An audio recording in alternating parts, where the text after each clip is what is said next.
Jonathan Harker, a young English solicitor, travels to Transylvania to assist Count Dracula with a real estate transaction in England. The journey is long and foreboding, crossing remote landscapes filled with ominous forests, steep mountains, and eerie villages. Harker's first encounters with the locals unsettle him. The villagers, pale and fearful, warn him against traveling alone and speak of the Count in whispers. Despite their advice, Harker continues toward Dracula's remote castle, unaware of the supernatural forces he will soon confront. Upon reaching the castle, Harker is welcomed by Dracula, an aristocratic figure of uncanny presence. The Count is polite and cultured but exudes an unsettling aura. As days pass, Harker begins noticing strange behaviors. The castle is isolated, with no servants, no guests, and no ordinary signs of life. At night, Harker discovers that the Count exhibits impossible abilities. He climbs walls like a lizard, casts no reflection, and demonstrates remarkable strength. Fear gradually replaces curiosity, but he cannot escape, as Dracula reveals his control over the castle and its supernatural protections. Harker encounters Dracula's 3 female vampires, who are beautiful yet terrifying. They attempt to seduce him, offering a mixture of pleasure and horror, symbolizing the lure and danger of the vampire world. Harker resists, but the experience leaves him physically and mentally shaken. The castle itself becomes a prison, its corridors labyrinthine, its atmosphere thick with dread.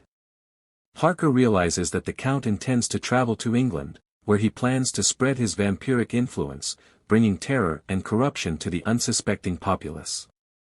Meanwhile, back in England, Harker's fiancée, Mina Murray, and her friend Lucy Westenra are leading ordinary lives. Lucy, a young woman of beauty and kindness, becomes engaged to Arthur Holmwood, while also attracting the attention of Dr. John Seward and Quincy Morris. Lucy's life.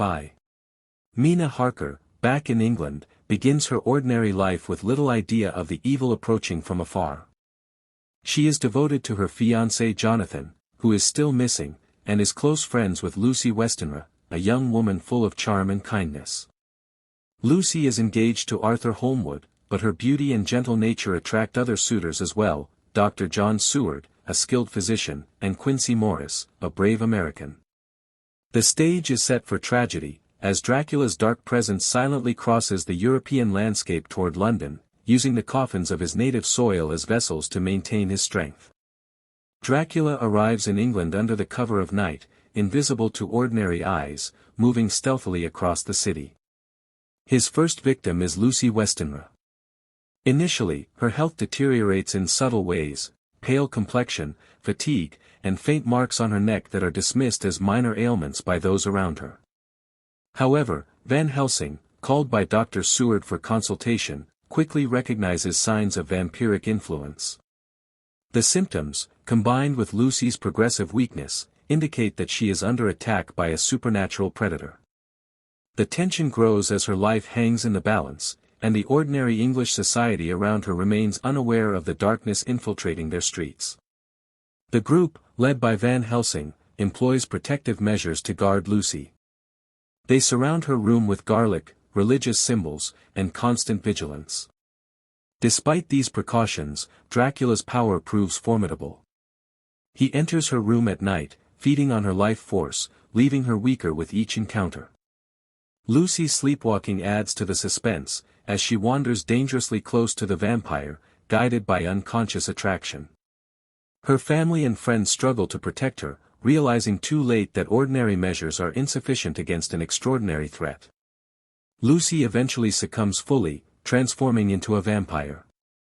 The group must make the painful decision to destroy. The hunt for Dracula leads the group across the English countryside and eventually back toward his native Transylvania. Each step of the journey is fraught with danger, uncertainty, and the constant threat of the supernatural. The Count's cunning is evident in every encounter. He moves unseen, manipulates his environment, and uses his powers over animals and humans to delay or distract his pursuers. The landscape itself becomes an ally and an obstacle, with dark forests, misty hills, and remote villages hiding both potential threats and hints to his location. The sense of isolation amplifies the Gothic horror, emphasizing how ordinary terrain can become terrifying under the influence of the supernatural. Van Helsing continues to lead the group with a combination of wisdom, knowledge of vampire lore, and practical strategy. He instructs Jonathan Harker, Arthur Holmwood, Quincy Morris, Dr. Seward, and Mina on the details of vampire weakness and the methods required to neutralize them. Garlic, holy symbols, sunlight, and sacred rituals are deployed with precision, though the team quickly learns that Dracula's intelligence and power make each intervention risky. Every encounter demands careful planning, courage, and constant vigilance. The horror is in the unpredictability, the Count's next move is unknown, and every delay or misstep could cost lives. Mina's psychic link with Dracula grows stronger as they draw closer to his homeland. This connection provides the group with a dangerous advantage: they can anticipate his actions and locate his hiding places. Yet it comes at a personal cost to Mina.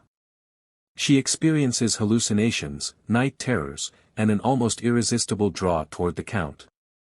Her suffering emphasizes the dual nature of horror in the story. The threat is not only physical but mental and spiritual. Her resilience, intelligence, and courage make her indispensable to the group, yet her vulnerability heightens the tension in every scene. Dracula, aware O. The final pursuit leads the group directly into Dracula's ancestral castle in the remote mountains of Transylvania. The landscape itself is oppressive: jagged cliffs, dark forests, and deep shadows mirror the Count's malevolent presence. Every step closer intensifies the sense of dread, as the protagonists realize that Dracula's cunning and supernatural powers are at their maximum in his home territory. They move carefully, knowing that one misstep could allow him to escape, or worse, destroy them. Van Helsing orchestrates the strategy with calm precision. Jonathan Harker, Arthur Holmwood, Quincy Morris, Dr. Seward, and Mina are positioned to track the Count's movements, neutralize his lairs, and confront him directly. Mina's psychic connection provides crucial insight into Dracula's location and intentions, but it also places her in grave danger. She experiences night terrors, visions of his attacks, and a compulsion to approach him, testing her courage and resolve. The horror is not just in what Dracula can do, but in the psychological grip he holds over her. Dracula's attacks continue as the group closes in. He manipulates local wildlife, sets traps, and uses his powers to disorient and terrify the pursuers. Each encounter blends physical danger with psychological tension, keeping the protagonists, and the audience, on edge. The Count's relentless cunning demonstrates the formidable nature of his evil. He is not simply a predator but a master of fear, capable of exploiting human weaknesses as effectively as physical vulnerabilities. The climactic confrontation occurs when the group finally corners Dracula as he attempts to retreat to his castle's inner sanctum. The battle is tense and desperate. Quincy Morris sacrifices himself to give the others an opportunity to strike, highlighting the personal cost of confronting ultimate evil. Jonathan Harker and Arthur Holmwood act decisively, while Van Helsing directs their actions, combining ritual knowledge, strategy,